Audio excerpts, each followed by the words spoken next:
Hi, I'm Michael Allison. I'm the Commercial Director at Roma Finance, and welcome to another edition of RomaTalks. I'm delighted to be joined today by one of our close business friends, Anthony Bailey-Grice from LNPG, who's one of our key partnerships that we have in collaboration with our borrowers. Hi, Anthony. How are you? Hey, Michael, that was nice. I've never been introduced like that before. It's okay. Well, I like to big people up. So. I feel very important right now. Well, you are very important. Listen, you're very important to us at Roma Finance. You're very important to a lot of landlords across the country. So, but before we delve into that, tell us a bit about yourself. I'm Anthony Bailey-Grice. I'm the Managing Director of LNPG, Landlords National Purchasing Group. And we're a buying group with about 5,700 members up and down the country, 35,000 properties. I've been at the business for 7 years now. So I've seen the way that the business has grown, not just in terms of actual figures, actual members, actual properties, and the business that we've done across our partners, but also how it's become systemized in a lot of ways. I think in the early days, we were very fly by night, do whatever, whoever's screaming the loudest will go and do whatever they need to do. We were very effective at that, but bloody hell, it's exhausting. So we've systemized a lot of things in the way that we onboard new partners, the way that we onboard new members. We do a much better job of it now. And we're taking a lot more seriously as well, which has been an interesting perception. The contracts markets, when I first joined LNPG, they kind of saw us as a bit of a flash in the pan. Oh, this is great, but it's not going to last. It's too much hard work. Landlords are hard work, and they can be. So that we would just give up and it would never really get off the ground. Now that we've been at it for 13 years now, since 2011, and it took from 2006 to actually get off the ground in the first place, we're taking a lot more seriously as an industry, and the phone's ringing all the time with potential new suppliers who want to come in and they want to be an LNPG supplier. They want to access the private landlord market, which has been really a game changer for us. It's a much better position to be in nowadays. What kind of benefits can your members expect to get? Well, we're a buying group, so we work primarily with large manufacturers and suppliers, kitchens, bedrooms, bathrooms, boilers, paint, all that kind of thing. But we've got a philosophy of we don't want to make the cheapest products in the market and bring them down even cheaper. Because in doing that, we're not adding any value to the sector. Our members are not adding any value to these properties. And at the end of the day, the tenants that are ending up living in these properties are not living with a home that they can be proud of. So we were built off the back of the LHA, the local housing authorities, where they're able to use their bulk buying power to get, for instance, a Worcester Bosch boiler at a great price. Whereas the private rental sector, that would be a stretch. There wouldn't be very many private rental properties that would have a Worcester Bosch boiler in. We've now negotiated with them to get a great price, and we're able to get, it's one of our biggest contracts now. So there's a lot of benefits about the product side. There's a product education piece that we're doing as well, which is otherwise something of a black hole in the industry. Everyone wants to know how they become a millionaire with property in 6 weeks, 8 weeks, whatever it is. And that's what gets a lot of kind of the meat in the door for a lot of training programs. There's a lot of very good training programs out there, but one thing that we feel we need to cover is education on products as well. Yeah. So we do a lot of work in trying to do that. And I guess as well that the expectations of a tenant, because we're in so-called generation rent, the expectations of that home and the quality of the home has increased. So the ability for the landlords to procure better materials at a price that makes sense to them as well, it helps. Absolutely, and there's an understanding, a level of understanding. When you ask an average landlord, what paint do you have in the living room? They will tell you the colour, and they'll tell you nothing else. They might know the brand, but that's about it. There's not enough knowledge and education about the technical differences between these products that actually, in reality, that's the difference between repainting a home every year and painting it once and then it's scrubbable, and the tenants can look after that property really well. I think a lot of blame goes on to tenants about, well, they're going to go in and ruin it anyway, so I might as well just put crap into these properties. It's a perception that I don't find to be true. If you set a good standard and say, look, this is your home, this is something to be proud of, this is something that I want you to look after, typically they will. And if you use quality products in order to enable to them to do that, you find yourself in a great position. Well, it enables you to attract the better tenant, which attracts the better rent, which attracts the better long-term partnership, doesn't it? Well, absolutely. There's a section of landlords that don't buy into this, and we're not interested in their business. If they're looking for the cheapest products possible, and it's purely a profit-driven incentive of them to kind of tick the right boxes without really caring about the quality of their home, then fine, that's LNPG's not for them. LNPG is for the members that want to add real value and want to have kind of a bit of an upmarket. There's a bit of an upmarket bend to what we're doing with these properties as well. But the fact is, the quality is 10 times what it is elsewhere. And you find that with all your members, that all of a sudden you've got a quality membership community, haven't you? Oh, absolutely. I mean, something that makes me really proud is we have members asking, look, can we use your logo on our website to prove that we care about our properties? Now, it's not some affiliated blue badge that we give out. We've had members that have asked us this, and every single time I go, absolutely. I mean, I don't know how much that really means for the people who don't know what LNPG is, but that's the kind of standard that we want our members to be proud of. And being affiliated with us in that way, fantastic. Aspirational, almost. Absolutely, absolutely. So obviously it'd be permissive of me not to mention that I guess the last few years for landlords have been a really tricky time. Sure. Have you seen that across your membership base? We have. I guess beginning of last year, maybe the middle of last year, when we started to see the interest rates rise, there were a lot of headlines about private landlords selling up, exiting the market. And it was absolutely everywhere.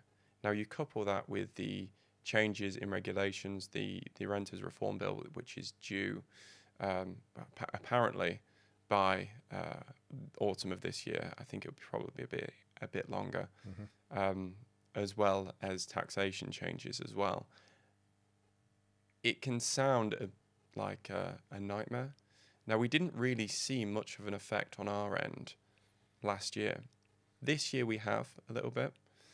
So we track, of course, membership renewals. We offer something called a rollover as well, which is if someone's not used their membership fee, then we give them the next year for free. And we also track expiries. So we tend not to have many people expire, because either they've used it and they've seen a benefit, and therefore they're happy to pay for the next year, or they've not seen their full benefit, they've not saved their full membership fee, and they get a rollover. So when we see some people expiring, we obviously ask the question. And there's been a certain section that are selling up, certainly more than there was before. And I think over the next year to 18 months, we're going to continue to see this. Maybe it will settle down when interest rates come back down to some level of normality. Maybe it'll change when we've got a better idea of what this Renters Reform Bill looks like and what the new legislation and taxation changes actually mean. The government never figured out what they were doing with EPC. The protocols that they were using to actually measure an EPC in a property, it never really worked. And it wasn't until the 12th hour that they decided they were going to roll that back. They did the same thing with the clean heat market mechanism. This year they had an MP on the radio the same day. He was saying, no, we're definitely going to go forward with it. 2 hours later, they'd pulled it back. And the industry had to adapt. So there's a lot of doom and gloom about, but I'm not convinced that we've seen the end of the private rental sector. It's not possible. There's 2.5 million individuals there, and just so many people are renting from the private rental sector. It's just not possible for it to disappear. So with that in mind, what do you see any opportunities or green shoots over the next 12, 24 months? There's a resurgence of HMOs and co-living, specifically at the higher end. And there's a lot of really good providers out there that we work with as well that focus on this specifically as a strategy. I think the bog standard buy-to-let, vanilla buy-to-let, one tenant home is probably not viable at the minute. It's about finding the right deal, and if you can convert a property and really add value to a property, you tend to get that back. If you're going in and expecting, well, I'll buy a house and I'll rent it out and that's it, job done, expecting some stream of passive income, that's going to be much harder to come by.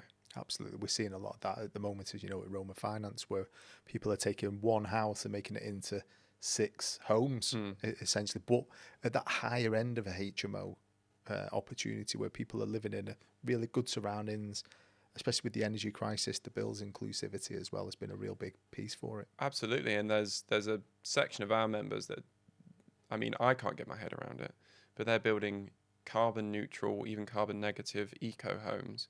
And they're doing it in a way that they're not, I would expect that they've got to spend £1 million to get something like this. They're doing it from the ground up, and it's cost effective, and they're able to secure better finance because they have great EPC ratings on these homes.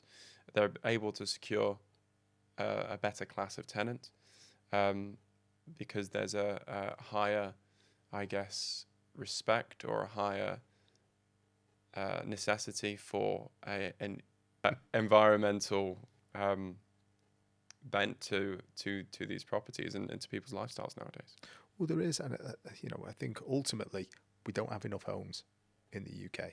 Sure. And the private rental market fulfills a need, and they're continuing. The good people are continuing to diversify, and it feels like the model's changing a little bit. Yep. And that enables new people to enter into the sector.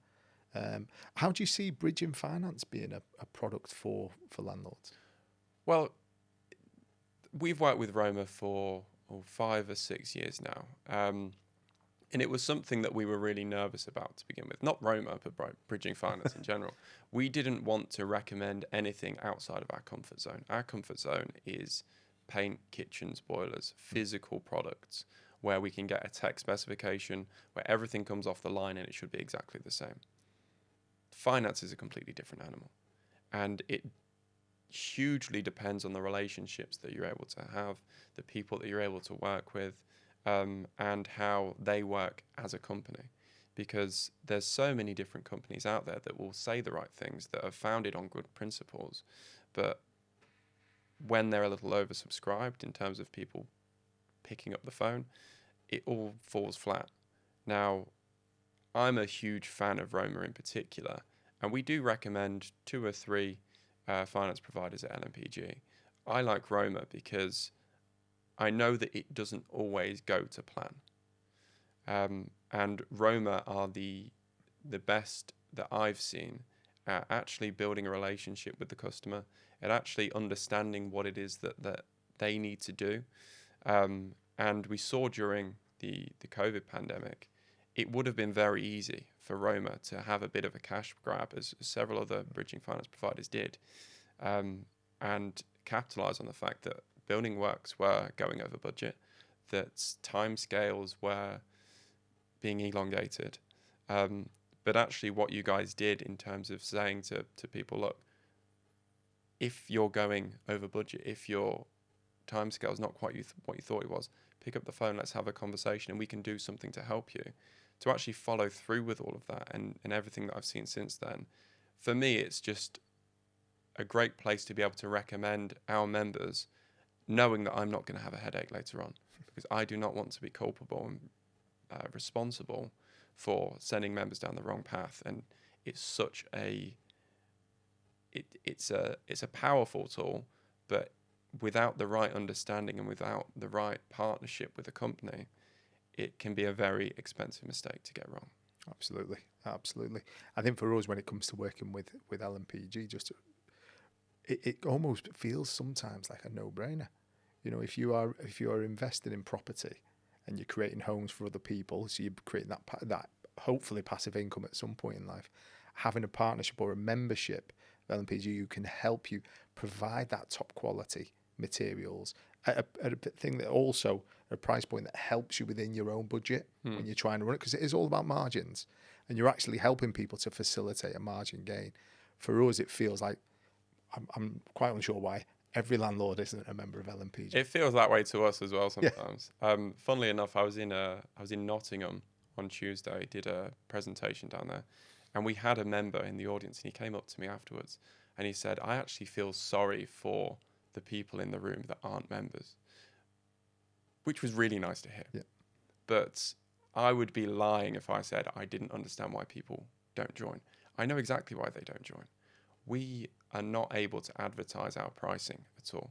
We're under lock and key from our manufacturers. So there's a high level of trust that we need to gain with our members and with prospective members that we're going to actually do what we say we're going to do. So we had an example. I did a webinar on Monday.